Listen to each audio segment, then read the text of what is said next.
Okay, so today we are going to be talking about a classic, which probably will make my ratings go down because for some reason people hate classics.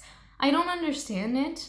I understand that some of them are faulty and those faults should be brought to light, but they are classics for a reason, and I think we should also talk about them. And I really love them, so I don't see the point.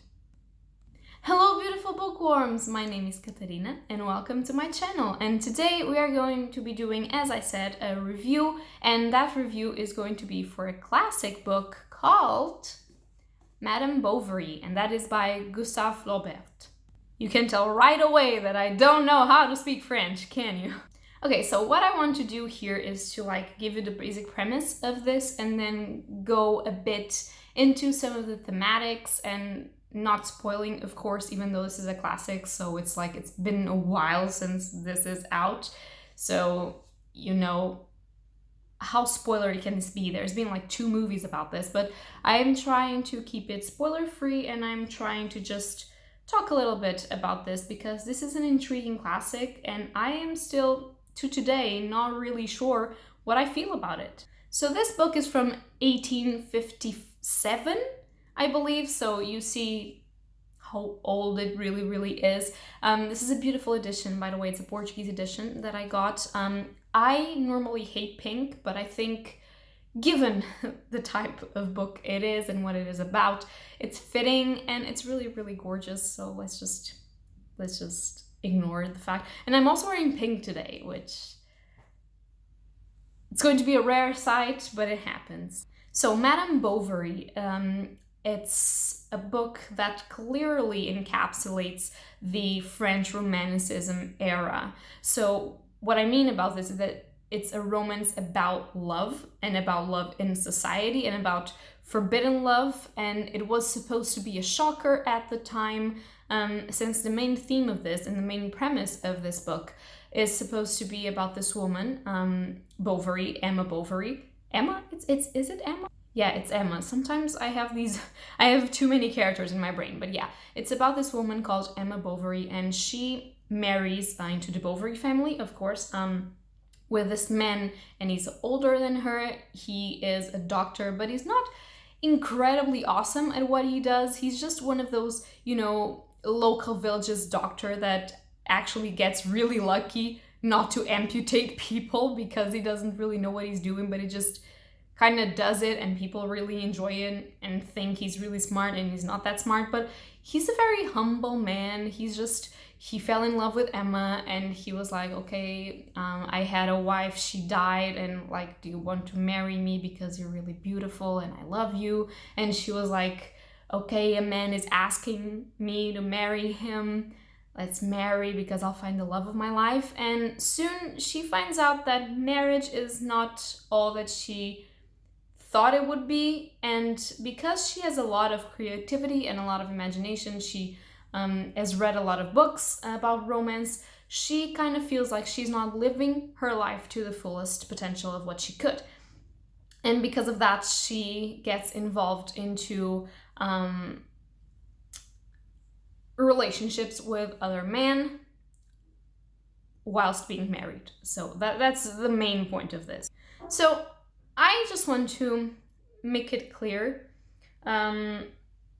what I think about this subject matter, because I have very specific ideas about this that probably have influence in how I see this book. So what I feel like is I am not entirely sure that the human being was made to be only with one person forever in their entire lives. Not because of sexual needs, even though obviously they play a part, and if you don't have sexual desire towards your partner, that can be rough and complicated, and you might need, and if you feel sexual desire for other person, it could be complicated to deal with that situation. But I'm saying, as beings that normally live in a society and live together,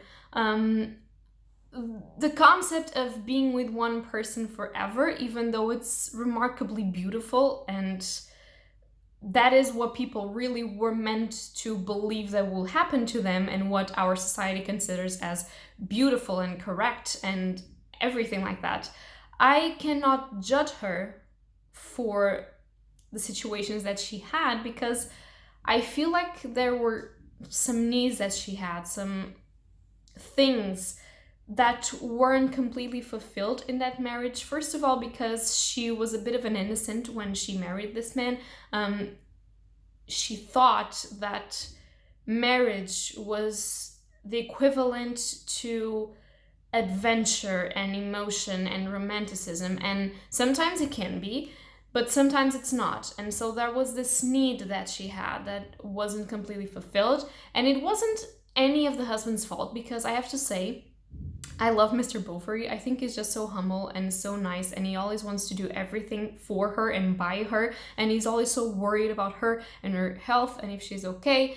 And I really love him, and I felt really bad for him for what was going on. But at the same time, I could understand why she did some of the things that she did. It was because she needed something in her life that she wasn't getting. And I know that most of you will be like, are you saying that cheating is nice? No, I'm not saying that. I can recognize that it must be really hard, and I am not preaching for everyone to have an open relationship in which we fuck everyone that we want and we just don't give a fuck about our partners. That's not what I meant to say. I'm just saying that sometimes most of the times, people are not made for each other as we are meant to believe. And sometimes in more than one person, we can find different things that make us feel different things and that reach into parts of our souls that are different. And of course, we are extremely lucky, and I do believe that. I am a romantic at heart. I always cry in romance movies, even though I don't watch a lot. And I always cry when there's this romance, and I understand that we would be lucky to have someone in our lives that loves us so very deeply, and that we love as deeply as, and that this will be a beautiful partnership. But I also believe that sometimes that's not the case, or most of the times it's not the case in real life, and that people get together for very different reasons. And there can be love there, but there can be other types of love that appear for other people at the same time. And loving two people in different ways should not be a crime, in my opinion. It is hard, yes, and I'm not saying that everyone has this mentality, and I'm not saying that everyone would accept this situation, but I'm saying that this is a context for the way that I approach this book. I have this mentality, and I can understand this situation. If it is correct or not, we're not discussing morality here. I'm just saying I can understand it. So, changing my hand, because this might not look so, but it's a hardcover, so it's heavy. This is not a very big book. This is like 300 pages or something. And all the while, our main character starts with being Mr. Bovary, and you get like a contextualization of who he is as a person and how he meets Emma. And then fast forward, Emma is our main character throughout the entirety of this book. So as I said, I will try not to spoil you, but I will delve deeper into some of the thematics here. So I have a problem with this novel, and the problem here is not the themes in specific, but is the main character, Emma, because she started as an innocent young woman that just got married, and she thought that marriage was going to be the greatest adventure of her life. It's going to be so romantic and so amazing. And then she quickly understood that Mr. Bovary was not like the man of her dreams, and was not an adventurer, was not perfect at any level, which she apparently thought he would be. And it will give her an opportunity to leave the small place where she was living with her dad. And so she just wanted adventure, to change airs, to just go places. And she thought it was a ticket for all of that. So right off the bat, maybe that wasn't the best reason to get married to this man if you didn't feel anything for him. But I mean, I can understand, because as I said, I feel like sometimes we get together with other people because we have some needs, and it's not entirely related to love. Sometimes it can be, or love can grow out of these, but most of the times I feel like it's not really. So she starts out as a very, very innocent young woman, and my problem with her is that she continues to be a very innocent woman because she meets two different men. One of them completely and utterly uses her, and the other one, she kind of uses him in a way, but not really. And she lets everything happen to her while she, in her head, or in the way that she's written, she preaches that she wants things to be different, that she wants to feel something, that she wants to have a life that's different. But she lets everything happen to her without so much as doing things differently. I can't really relate with her because she's a person that blatantly ignores every single person that is trying to do something for her, that depends on her. She completely ignores a child. She has a child with Mr. Bovary, and she completely ignores her. She doesn't think about her, not even a minute of her time. And she dedicates herself to only two things: having fits, because she, obviously her mental health might not be completely okay, but I don't want to be that person that says she's an hysterical, because I don't believe in the hysterical term. Since I have studied psychology, I am a major in psychology, and there was a lot of mistakes made with women in this precise time and after that as well. So she's just really not okay. She might be depressed at some level. She might be angry, but the only thing that she does is having her fits where she gets in bed for several days on end, or spending all of her money, and in this case her husband's money, on stuff because she wants to feel more Parisian, because she doesn't live in Paris, she lives in a little village. She wants to feel greater than every single person. And I can understand why some people do not like the character of Madame Bovary.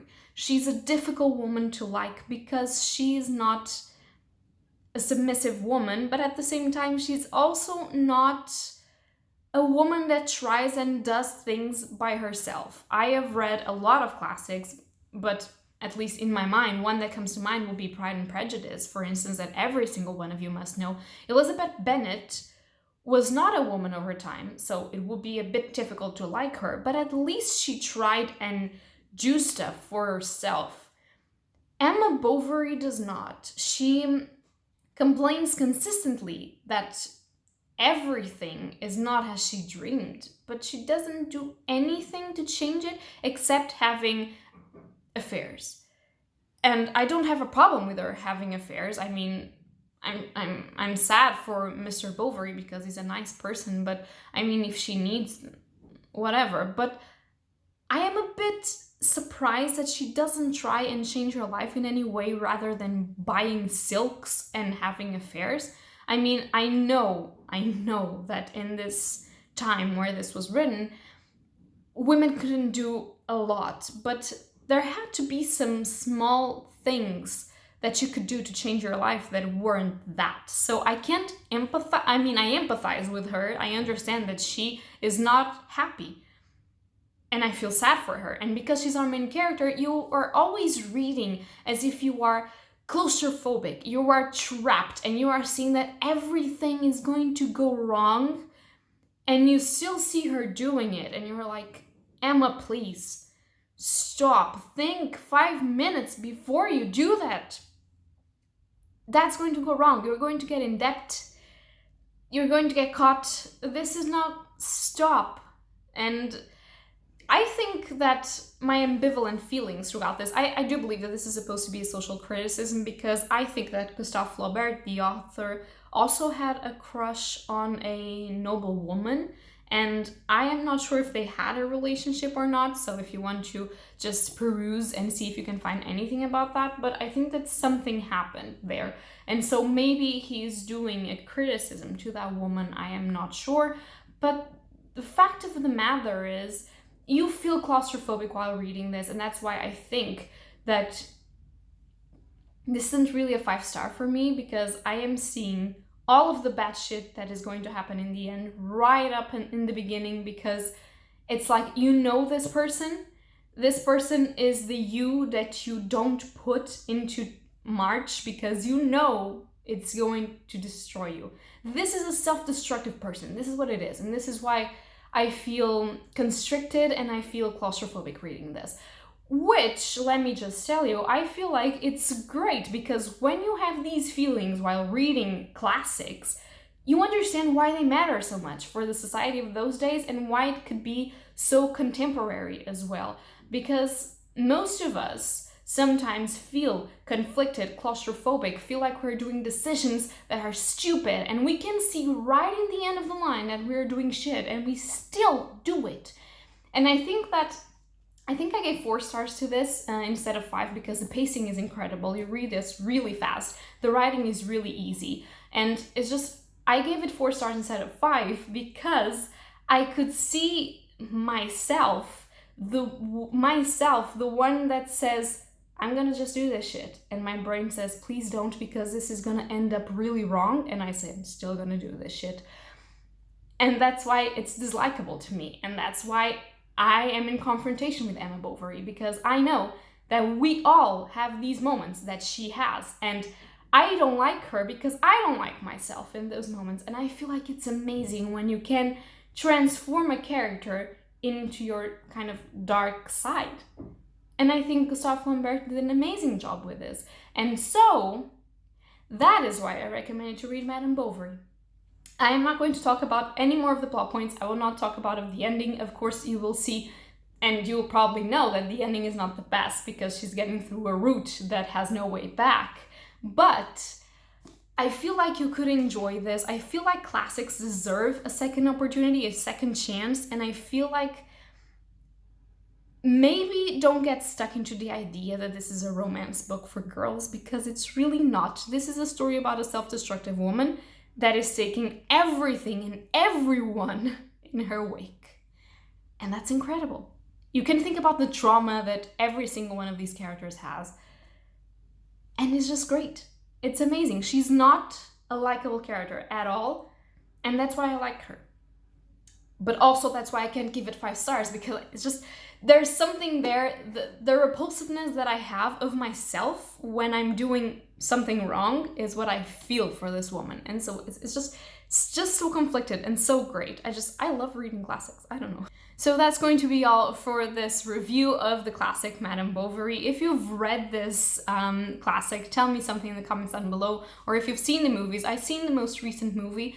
I really didn't enjoy it because I felt like Madame Bovary was just an egotistical, stupid character in that movie, and she has way more depth and complexity in the book. So of course, the book is better than the movie, yada yada, we already know. So if you know the story, tell me something down below. If you've never read it and you're considering maybe reading it, just tell me in the comments down below as well. Just tell me stuff. If you like classics, tell me, because I think we need to unite because there's a lot of people that don't read the classics, and that's also okay.